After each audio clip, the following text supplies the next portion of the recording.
Bwana Yesu asifiwe. Nina kila sababu ya kumshukuru Mungu tena kwa neema na kibali alichotupa siku hii ya leo tarehe 17 mwezi wa 4. Naamini kabisa kuna jambo ambalo Mungu amekusudia juu ya maisha yetu tena. Na nikuombe radhi wewe mtazamaji na mfuatiliaji wa maombi yetu kwa muda ambao hatujaweza kukutana hewani, ni kwa sababu tu ya mazingira na taratibu ambazo hazikuwa zimekaa sawa, ila sasa tumerudi tena tukiwa na nguvu, lakini Mungu ametupa kibali na naamini kwamba Mungu atatuhudumia tena. Bwana Yesu asifiwe. Nikukaribishe tena siku hii ya leo tukapata kujifunza neno la Mungu. Ni zuri, ni neno ambalo litagusa maisha yetu, neno ambalo litafungua maisha yetu. Karibu unifuatilie na Mungu akubariki. Somo tulilonalo siku hii ya leo ni kukataa kutembea na roho ya uchungu katika maisha yako. Kataa kutembea na roho ya uchungu katika maisha yako. Kama tunavyoelewa kwamba roho ya uchungu inapokuwa juu ya mtu au inapokuwa ndani ya mtu inasababisha madhara makubwa sana. Inasababisha vita kubwa sana kwenye maisha ya mtu. Kwa hiyo roho ya uchungu ndani yake imebeba mauti. Na roho ya uchungu inapotembea na mtu inasababisha yule mtu anakwama, anajikuta anatembea na mauti ya ndani na mauti ya nje. Kwa hiyo unapojikuta kwenye roho ya uchungu, uchungu unasababishwa na adui, uchungu unasababishwa na shetani. Kwa sababu unapojikuta umepita kwenye mazingira fulani magumu, aidha kwenye ndoa, aidha kwenye uchumi, aidha kwenye elimu, aidha kwenye familia, kwa mazingira ambayo yaliyopo kwa wakati ule ikasababisha uchungu, fahamu kabisa adui ndio ametengeneza ile hali ya uchungu ndani yako. Mungu hawezi kuleta majaribu ya namna ile na kuruhusu uchungu ndani yako, lakini anayesababisha uchungu ndani ni shetani, ni adui. Kwa hiyo ni lazima leo tujifunze namna ya kukataa kutembea na roho ya uchungu. Mimi sijui ni uchungu wa namna gani unaweza kawa umeshikilia maisha yako. Yamkini kwenye kunenewa maneno mabaya, yamkini kwenye kupita kwenye changamoto mbalimbali ya magonjwa na kila namna yoyote ya vita, lakini ikasababisha uchungu ndani. Ukatembea na roho ya uchungu, ukashindwa kusamehe, ukashindwa kuachilia. Sasa ule uchungu unaleta mauti. Ule uchungu unaua kuanzia ndani, alafu unatokea kwenye mazingira ya nje. Bwana Yesu asifiwe. Tunapoendelea kuzungumza juu ya uchungu na juu ya roho ya uchungu kukaa juu ya mtu, inapoambatana na mauti, ni mauti ya namna gani? Mauti inaanzia ndani. Mauti inaanzia kwenye nafsi. Roho ya uchungu inaua. Nafsi ya mtu inakosa changamko. Nafsi ya mtu inakufa. Anashindwa kufanya kitu chochote. Lakini roho ya uchungu inapiga mpaka ndoa. Inafarakanisha kabisa. Maana unapojikuta una roho ya uchungu, unasafiri na roho ya uchungu, iwe ni baba iwe ni mama, ndoa haiwezi kwenda, ndoa haiwezi kusimama, lazima ipite kwenye mauti. Inaua ndoa. Roho ya uchungu inaua biashara. Unatembea na roho ya uchungu, unakwenda kwenye biashara zako, unashangaa zile biashara zinakwama, unashangaa mtaji unakufa, unashangaa hakuna kinachoendelea, kwa sababu roho ya uchungu nyuma imeambatana na mauti, nyuma imeambatana na kifo. Inaua kabisa, inakausha kabisa. Lakini roho ya uchungu inapoambatana na mwanafunzi, anaposoma shuleni, anajikuta hawezi kuelewa darasani, hawezi kusoma, anajikuta elimu yake inapita mahali pagumu pakufa. Unajikuta mwanafunzi mwingine anaamua kujidhuru, mwanafunzi mwingine anajikuta anaacha shule, anaanza kurandaranda mitaani, lakini chanzo ni roho ya uchungu. Kutokana na ule uchungu umemsababisha elimu yake imeishia njiani. Kwa hiyo mimi na wewe tuombe tukatae roho ya uchungu, kwa sababu madhara yake ni makubwa. Madhara yake yanasababisha hata kupotea kabisa kwenye ulimwengu wa mwili. Bwana Yesu asifiwe. Moja kwa moja tuangalie neno la Mungu ambalo tasimama nalo majira haya. Ni kitabu kile cha Ayubu. Ayubu mlango ule wa 6 mstari ule wa 2. Ayubu mlango wa 6 mstari wa 2. Neno la Mungu linasema, laiti uchungu wangu ungepimwa na msiba wangu kutiwa katika mizani pamoja.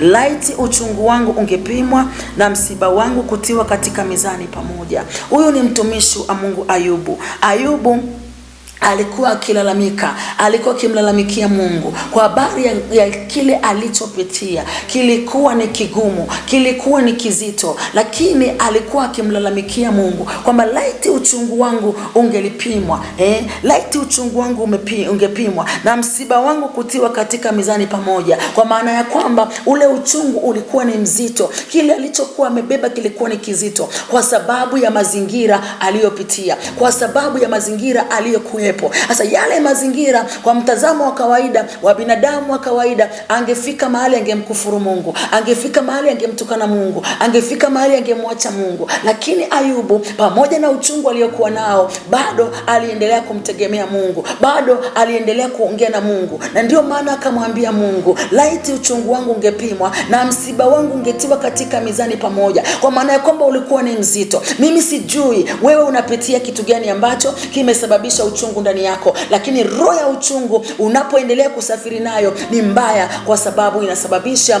mauti kwenye maisha yako, inasababisha mauti kwenye njia zako za kufanikiwa, inasababisha mauti kwenye hatua zako, hata kwenye familia. Unapomkuta mama anatembea na roho ya uchungu au baba anatembea na roho ya uchungu, ni dhahiri kabisa kuna vitu vinakuwa haviendi. Hata kwenye milango ya fedha inakuwa haiwezi kuwa wazi, kwa sababu uchungu umeandaliwa na adui, umeandaliwa na shetani. Na ndio maana adui anapenda kutumia mlango huo wa roho ya uchungu ili kuleta madhara, ili kuleta uharibifu kwenye familia zetu. Bwana Yesu asifiwe.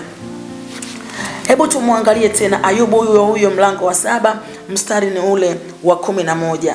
Ayubu mlango wa 7 mstari wa 11 anasema, kwa hiyo sintakizuia kinywa changu, nitanena kwa mateso ya roho yangu, nitalia kwa uchungu wa nafsi yangu. Anasema kwa hiyo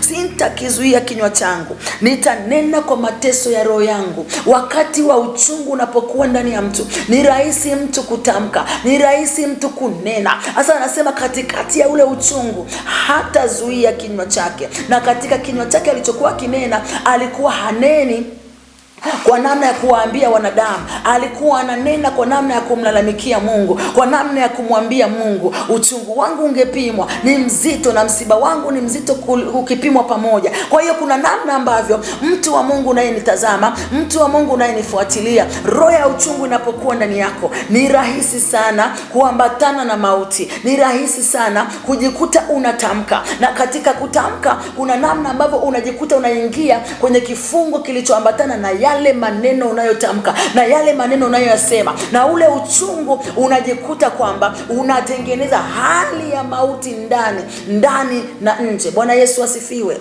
Na mtu anayetembea na roho ya mauti, ni dhahiri kabisa hawezi kuomba. Unapokuwa kwenye uchungu ulio mzito, hata maombi yako hayafiki mbele za Mungu, kwa sababu yanakuwa yana kelele, yanakuwa yana machozi, yanakuwa yana huzuni, yanakuwa hayana furaha mbele za Bwana, lakini yanakuwa hayana hoja mbele za Mungu. Kwa hiyo ni dhahiri ya kwamba ni lazima leo tujifunze kukataa kutembea na roho ya uchungu, kutembea na hali ya uchungu, ili kwamba vitu vyetu ambavyo vimekufa viweze kufufuka tena, kwa sababu roho ya uchungu inaua, roho ya uchungu inaharibu, roho ya uchungu inaangamiza, roho ya uchungu inachelewesha, roho ya uchungu inamkosesha mtu kibali, roho ya uchungu inamtenga mtu na watu, kwa sababu muda wote anajikuta hana amani, muda wote anajikuta hana furaha. Na ndio maana Ayubu akasema kwenye huo mstari wa 11, akasema ya kwamba kwa hiyo sintakizuia kinywa changu, nitanena kwa maneno ya roho yangu, nitanena kwa mateso ya roho yangu. Kwa sababu kinachomtoka mtu wakati wa uchungu ni maneno ya uchungu, ni maneno mazito, ni maneno ya kulaani, ni maneno ya kulalamika, ni maneno ya kutokuwa na matumaini tena mbele za Mungu. Lakini leo hebu tukamwombe Mungu atusaidie tutoke kwenye roho ya uchungu, tukatae kutembea na roho ya uchungu. Inawezekana kuna mtu alikuumiza, inawezekana baba alikuumiza, inawezekana mama amekuumiza katika maisha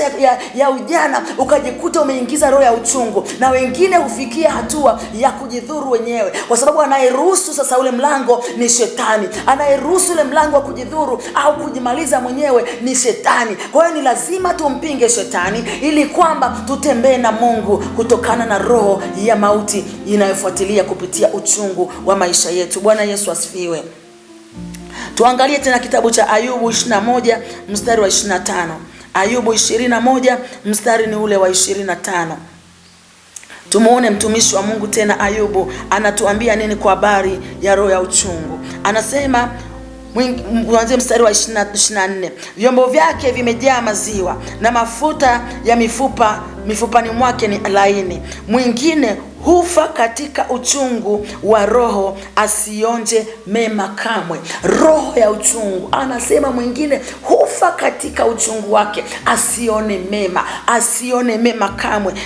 Mwingine hufa katika uchungu wa roho, asionje mema kamwe. Roho ya uchungu inapokaa juu ya mtu, roho ya uchungu inapokaa ndani ya mtu, yule mtu anajikuta ya kwamba yale mema ambayo yalikusudiwa kupita kwake hayawezi kutokeza, hayawezi kuja, kwa sababu ule uchungu umeleta mauti. Na ndio maana Ayubu akasema, na mwingine hufa katika uchungu wake, asionje mema. Kwa hiyo roho ya uchungu inapoleta mauti, inaua biashara, inaua kazi unayoifanya, inaua biashara unazozifanya, inaua kila kitu unachokifanya. Hata kama kuna mradi ambao umeuanzisha, ulikuwa unakwenda vizuri, lakini roho ya uchungu inapoingia ndani, unajikuta vitu vinakufa. Kwa nini? Shetani ametengeneza mazingira ya kuruhusu uchungu tembee na wewe, lakini pia kuua vitu vilivyoko ndani na nje ya kwako. Bwana Yesu asifiwe.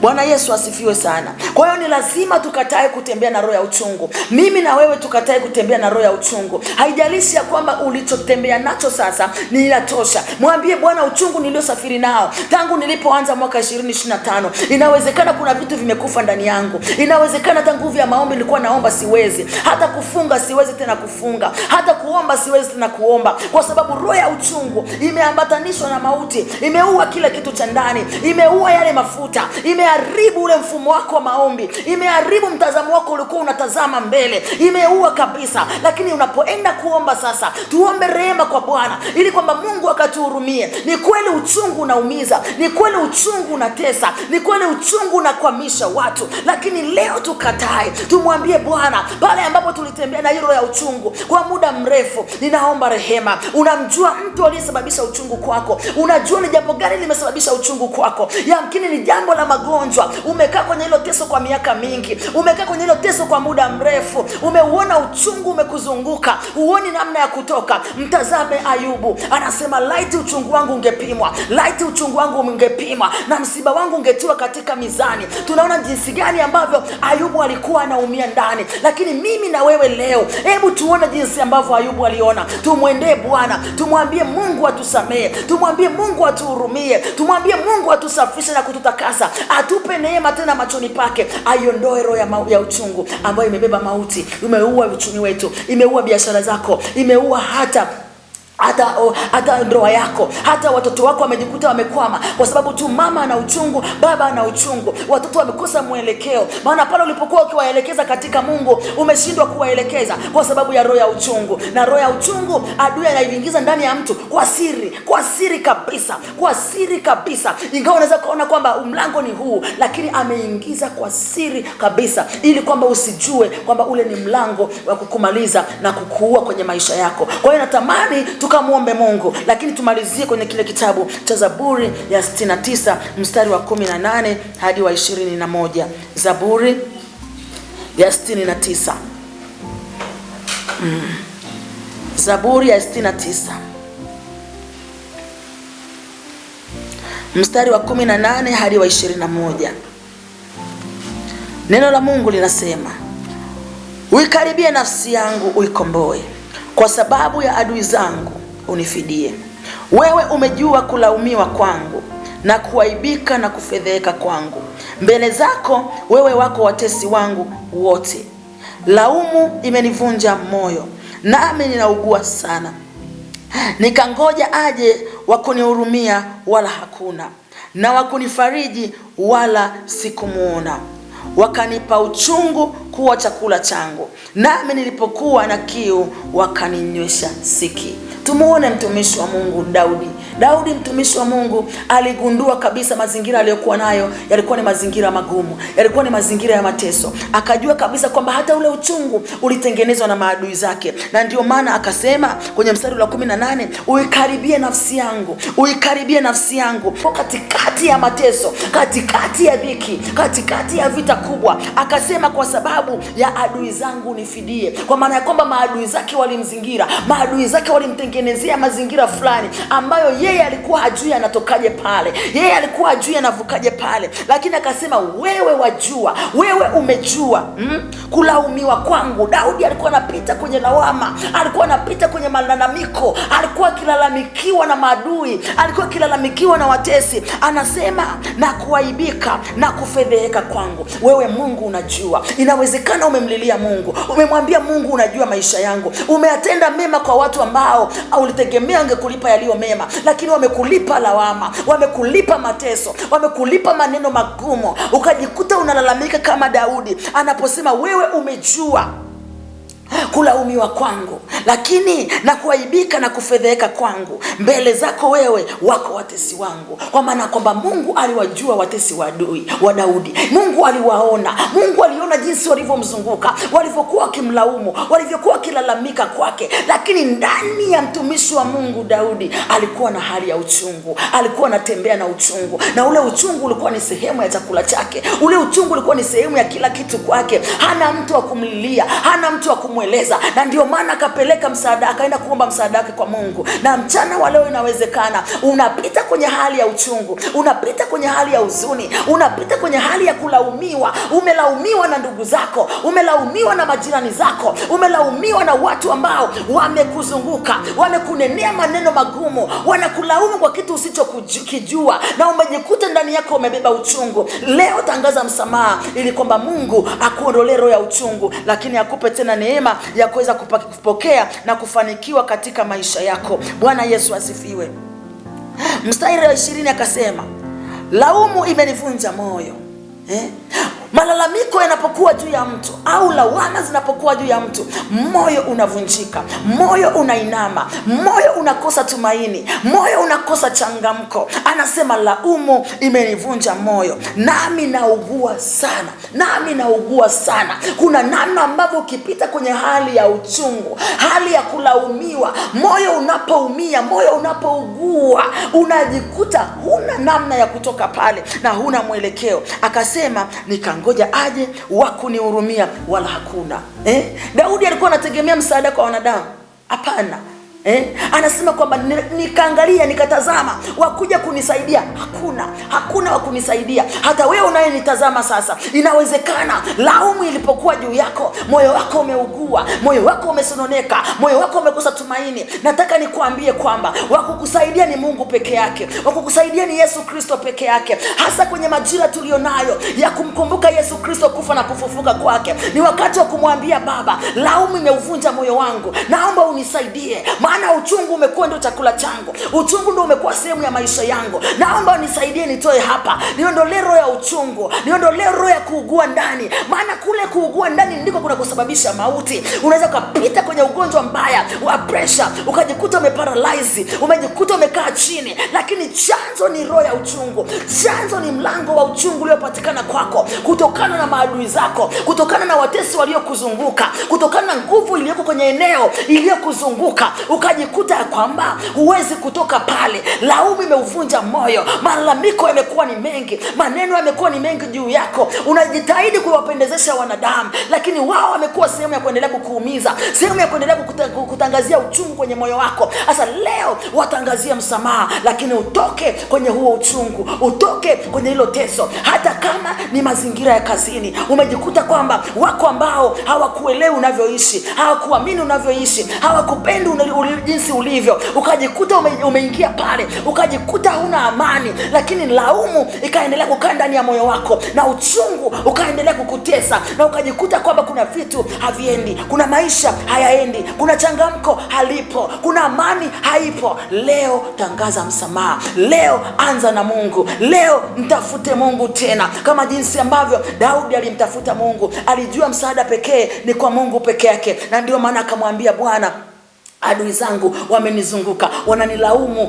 Laumu imekuwa kubwa kwenye maisha yangu, na sina pa kuelekea na sina pa kutokea ila na kuangalia wewe. Akasema nikasubiri, nikangoja wakuja kunisaidia, wala hakuna. Nami naamini kwamba hakuna mwanadamu anaweza kutusaidia, lakini katika ulimwengu wa roho uchungu unaweza ukaambukiza. Unaposubiri mwanadamu aje kukusaidia, unapomweleza kile ambacho umekutana nacho, unajikuta ya kwamba unasababisha na yeye kuingia kwenye hali ya uchungu, na yeye anajikuta kwamba anazama kwenye hali ya uchungu, na anajikuta mauti inamzunguka au inatembea naye pasipo kujua. Sasa mimi na wewe tukatae kutembea na roho ya uchungu. Tumwambie Mungu atusaidie, tumwambie Mungu atuvushe, tumwambie Mungu atutetee, kwa sababu maadui zetu wametuzunguka, na wametuzunguka kwa namna ya kutuangamiza kwa siri pasipo sisi kujua. Ila neema ya Mungu ikatusaidie tena. Mungu wa mbinguni akubariki, na Mungu wa mbinguni akupe neema ya kushinda kwenye hilo eneo la roho ya uchungu.